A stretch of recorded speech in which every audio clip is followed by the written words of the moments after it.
What's up, everyone? I'm Donnie Marple, drummer for Lee Brice. We're here starting this year's rehearsals here in Nashville, Tennessee for this upcoming tour. I got a really cool new setup from Gibraltar. I've always been a fan of Gibraltar Hardware, and I've always loved their racks. So this is a new rack that I'm trying out this year, and I fell in love instantly. It's the 450C. I like how it's all one level and it kind of scoops around because I have a lot of things on my kit, but I like everything kind of nice and compact on the kit. So this lets me do that. It's super sturdy, it's super durable, it's consistent, not much of a footprint.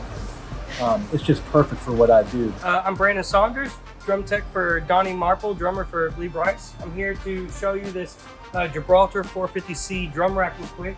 Just wanted to make a couple notes on why it's pretty awesome, why we're going to use it this year for the 2023 touring season. So first, I wanted to point out that this is a massive difference. These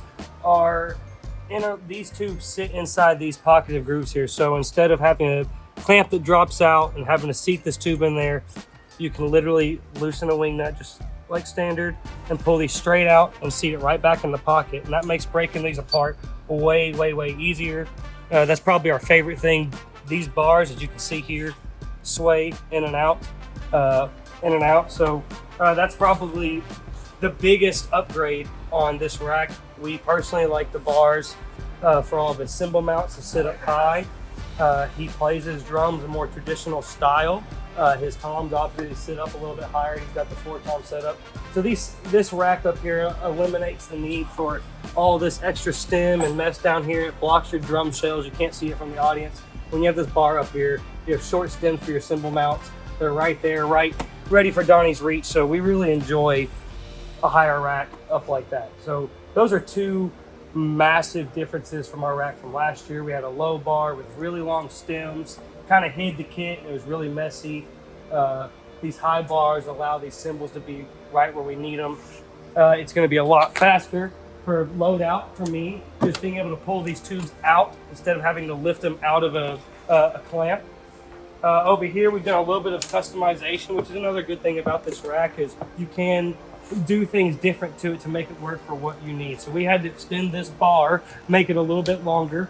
That way we could fit a few more items on it. We floated a second snare off this final post in the back, and I just cut a short bar. That way we could do a talkback mic and a tray right here. His sampler is sitting in the last cymbal mount, so that actually sat really comfortably, really nicely over his second snare. Everything on here is sturdy as it could possibly be. We've got the hi-hat, extra reinforcement on it on this high bar. We had this the same way with a low bar, and it works great either way. So I was a little bit worried that when he stepped on this pedal that this was going to kick out, but we've not experienced that at all. This holds it just fine. It's really been absolutely perfect. So yeah, that's what I gotta say about that. Rock on. And it's shining. Who doesn't like chrome? Who doesn't like chrome?